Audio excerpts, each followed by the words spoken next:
A legend has passed away. I'm not even sure what to say. I can't sit here and pretend that I was this like Scott Adams Dilbert mega fan because like back when I still would read newspapers, yeah, I like to read Dilbert. I found it funny. I especially found a lot of Dilbert jokes funnier in retrospect after I had my own, 4 year stint as an office drone, um, doing good old fashioned manual labor again these days and being paid more, surprisingly enough. But you know, um, and of course, I watched the Dilbert cartoon um, that ran on. I can't remember if it was WB or UPN. I can't remember what channel it ran on, but I remember watching it and really liking it. But I, like many people, really didn't discover Scott Adams until a lot of his, Coffee with Scott clips from his YouTube channel, his solo podcast, Coffee with Scott Adams, until a lot of those clips started to go viral. And then I had a friend of mine would send me his clips a lot. Like, hey, check out the Scott Adams clip. In fact, what's funny is I didn't even put it together. He sent me this clip of Scott Adams, and at the time, I didn't realize Scott Adams was the Dilbert guy. He just sent me a clip and said, "Check this out," and it was him talking about like he had this like take about you know trans women competing in women's sports and how like even though he agreed kind of in principle that men and women should compete separately, but that he said that like this idea that it's not fair to women for men to compete in their or trans women whatever men to compete in their sports is it's to use fairness as an argument is like the wrong way to go about it because competitive sports among men or women segregated for sex is not fair because you're always going to run up against somebody who's just genetically more gifted than you. They didn't earn it. You know, if you're fighting, which is the sport that I'm most familiar with, so that's the analogy I'll go with. But it's basically like you're always going to run into somebody who's more genetically gifted than you. He's taller, he's stronger, he's faster, he has longer reach. Like and you can't account for that. There is always an inherent unfairness in competitive sports. So, and really like overall, I really disagreed with the take. I it's in that weird place between agree and disagree. Like I understand where he's coming from, but like I understand that there are going to be genetic differences, but the rules are still fair. And that's what I was telling my friend. But anyway, and then it came later on after I saw that clip. He started sending me more clips, and I'm like, okay, actually, I do like this guy. And then I found out it was the Dilbert guy. And then as we saw, his most famous clip, which I got queued up. And we'll check it out in a second. The Probably the most famous clip from Coffee with Scott Adams that he ended up ever doing. Like I'd say the majority of people did not know Scott Adams was the Dilbert guy. Probably were in the same camp as I just really didn't know much about him specifically. Probably were familiar with Dilbert, but then the clip.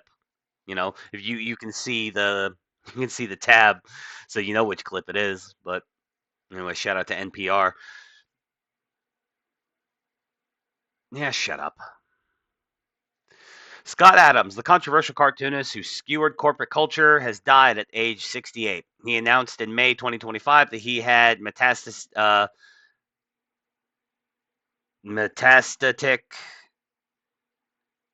or metastatic. I don't know how you properly metastatic. I think is how you'd pronounce that. Metastatic prostate cancer, and only had months to live. I remember that announcement. It was really sad.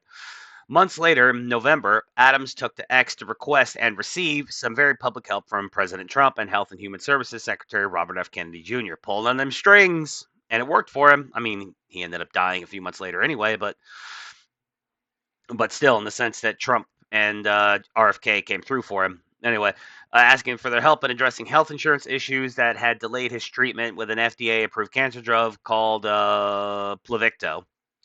Adams said he was able to book an appointment the next day. Despite the Trump administration's public intervention, Adams shared on his YouTube show in early January 2026 that the odds of me recovering are essentially zero, which is sad because, here we are, we're 2 weeks into January and he's gone. Adams' former wife, Shelley Miles, announced his death Tuesday during a YouTube live stream and then read a statement from Adams who said, quote, I had an amazing life. I gave it everything I had. If you got any benefits from my life, I ask you to pay it forward as best you can. I'll do my best, Scott. Adams rose to fame in the early 90s with his comic strip Dilbert, satirizing white-collar culture based on his own experience working in company offices. He made headlines again in the final years of his life for controversial comments about race, gender, and other topics, which led to Dilbert's widespread cancellation in 2023. I remember that, again. That's really what put him on a lot of people's radars, again. Or not even again. Like, I'd say people were familiar with Dilbert, but very few people probably knew who Scott Adams was. And then this fiasco, you know, made people realize who he was. Dilbert, which at its height was syndicated in some 2,000 newspapers across 65 countries, spawned a number of books, a video game, and 2 seasons of an animated sitcom. Quote, I think you have to be fundamentally irrational to think you can make money as a cartoonist. And so I could never answer succinctly why it is that I thought this would work. Adams told NPR's weekly edition in 96. It was about the same cost as buying a lottery ticket and about the same odds of succeeding. And I buy a lottery ticket, so why not? He said that he had, quote, pretty much always wanted to be a famous cartoonist, even applying at the famous artist school, a correspondence art course as a preteen. Quote, I was 11 years old, and I filled out the application saying I wanted to be a cartoonist. It turns out, as they explained in their rejection letter, you have to be at least 12 years old to be a famous cartoonist. Turning to more practical matters, Adams studied economics at Hardwick College in Oneida, New York,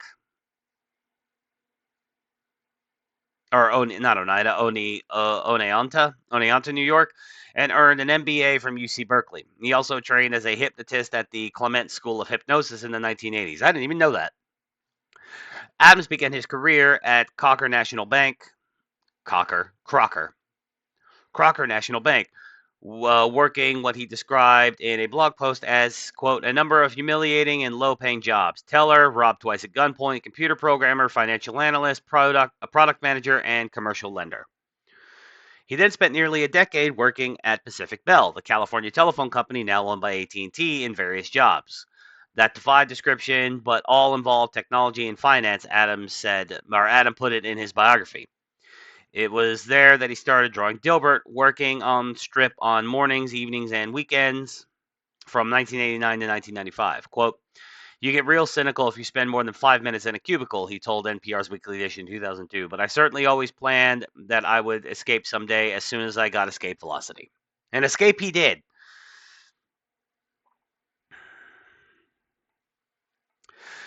Dilbert revolves around its eponymous white-collar engineer as he navigates his company's comically dysfunctional bureaucracy alongside his sidekick, an anthropomorphized megalomaniacal dog named Dogbert. Quote, Dilbert is a composite of my co-workers over the years, Adams wrote on his website. He emerged as a main character of my doodles. I started using him for business presentations and got great responses. Dogbert was created so Dilbert would have someone to talk to. Dilbert was with his trademark curly head, round glasses, and always upturned red and black tie, fights a constant battle for his sanity amidst a micromanaged, largely illogical corporate environment full of pointless meetings, technical difficulties, too many buzzwords, and an out-of-touch manager known only as pointy-haired boss. Yeah, I remember all those. Like, as a kid, I really liked Dogbert because I always just, I like dogs. I'm a dog person, and I especially like Dogbert in the cartoon. Even after Adams quit his day job, he kept a firm grasp on the absurdities and mundanities of cubicle life with help from his devoted audience. He included an email address on the strip and said he got hundreds of messages each day. Recurring reader suggestions range from stolen refrigerator lunches to bosses' unrealistic expectations. Quote, so they all, for example, say, I need this report in a week, but make sure that I get it 2 weeks early so I can look at it. Just bizarre stories where it's clear that they either have never owned a watch or a calendar, or they are in some kind of time warp. I mean, I've never had anything quite that nutty, but I have had, like, instances where it's like, hey, we need you, like, where somebody would come to me. This is when I was, doing my desk jockeying. someone, one of my higher ups would come to me and say, "Hey, I need this and I need it like right, like as soon as you like within the next couple days. I need you to go through this new program and figure it out, and then I need you to, hammer all these reports out." And I'm just like, "Wait a minute." And it's like, "And you need this by the end of the week." Like, hold on a minute. Why didn't you tell me about this sooner? Come to find out that like this is something they knew was like imminent. This is probably the craziest story. Like, I don't want to give too many details because I don't want to dox myself, but like they knew that this like thing was coming up and it was imminent and they needed it right away, and then it fell on me and I got it done, but like, I had to pull a couple late nights um to get this worked out. And I kind of got rewarded in the sense that like, okay, it's like since you were stayed late for us a couple days and got this thing done for us, you can like this, we're going to go ahead and give you this last day. So, that I got like an extra day off work that week. So, yay.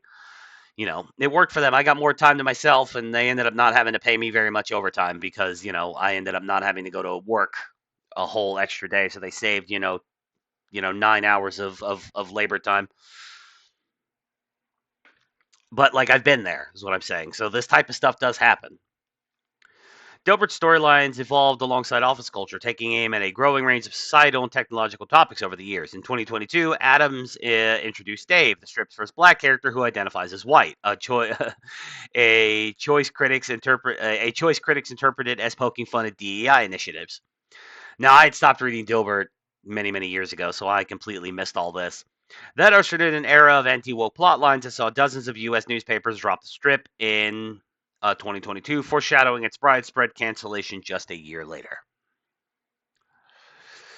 Adams didn't limit himself to cartoons. He was a proponent of what he called the talent stack, combining multiple common skills in a unique and valuable way, like drawing, humor, and risk tolerance in his case.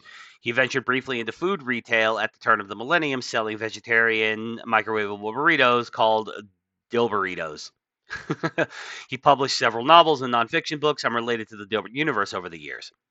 Adams was open about his health struggles throughout his career, including the movement disorder focal dystonia, which particularly affected his drawing hand, and years later, spasmodic dysphonia and an involuntary clenching of the vocal cords that he managed to cure through an experimental surgery.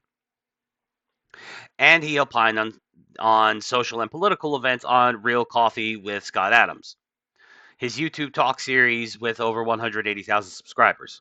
His commentary, which often touched on race and other hot-button issues, led to Dilbert's widespread cancellation in February of 2023. In a YouTube live stream that month, Adams, while discussing a Rasmussen public opinion poll asking readers whether they agree it's okay to be white, which is considered an alt-right slogan, it's not. It's not an alt-right slogan. I mean, it was a sort of experiment that a bunch of dudes on the internet did to just kind of demonstrate just how how ridiculous people could be, where you take an innocuous statement, something that should be completely true and inoffensive. It's okay to be white. It is. I'm a white guy. It is completely okay for me, a white man, to be white. Nothing wrong with that inherently. It's okay to be white. It's okay to be black. It's okay to be Hispanic. It's okay to be Arab. It's okay to be Indian. It's okay to be East Asian. It's okay to be anything. Urged white people to get the hell away from black people, labeling them a hate group. Now, NPR is deliberately taking him out of context there. The backlash was swift. Dozens of newspapers across the country ditched Dilbert, and the comics distributor dropped Adams. Now, this is what he actually said. Again, he was talking about the public opinion poll. Here it is in the full context. Also, probably his most viral clip. So if nearly half of all blacks are not okay with white people, according to this poll, not according to me, according to this poll, that's a hate group. That's a hate group. And I don't want to have anything to do with them. And I would say, based on the current way things are going, the best advice I would give to white people is to get the hell away from black people. Just get the fuck away. Wherever you have to go, just get away. Because there's no fixing this. This can't be fixed. Right? This can't be fixed. You just have to escape. So that's what I did. I went to a neighborhood where, I have a very low black population, because unfortunately, there's a high correlation between the density.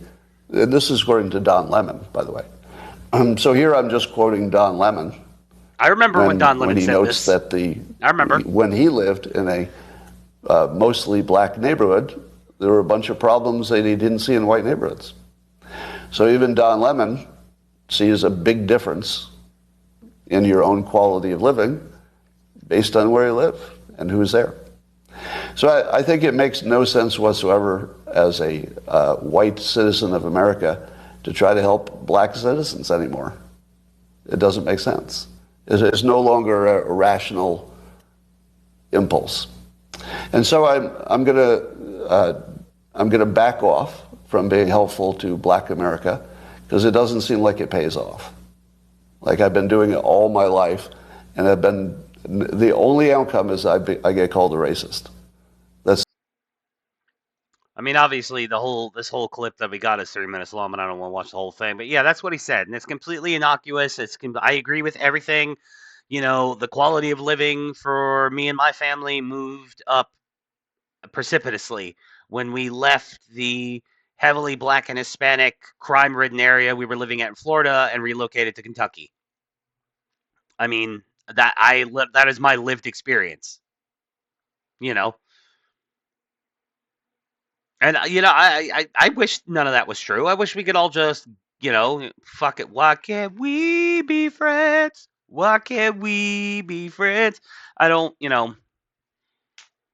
but it is what it is. And then like Rasmussen could sit out and put out this poll, is it okay to be white? And you have a bunch of people, a bunch of blacks say, no, it's not okay to be white. Well, then what the fuck am I supposed to do? You know?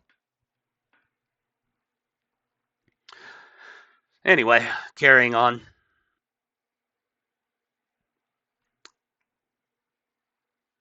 The incident also renewed focus on numerous controversial comments Adams had made in his past, including about race, men's rights, the Holocaust, and COVID-19 vaccines. Adam defended his remarks as hyperbole and later said getting canceled had improved his life, with public support coming from conservative figures like Elon Musk and Charlie Kirk. Adams, in his final years, was a vocal supporter of President Trump and a critic of Democrats. But he extended his respect and compassion to former President Joe Biden in a video the day after Biden's prostate cancer diagnosis became public in May of 2025. The prognosis was personal for Adams. He shared that he too had metastatic prostate cancer and only months to live, saying he expected to be checking out from this domain sometime this summer. I've just sort of processed it. So it just sort of is what it is. He said on his YouTube show, everybody has to die as far as I know. That's a hell of a way to end an article. But yeah, rest in peace, Scott Adams. You were a legend. Um, you know, you you were funny, you were talented, you made a lot of people laugh, and you said what you thought, and you didn't give a fuck who liked it and who didn't. And I respect it. So, ride the Rainbow Bridge, my friend.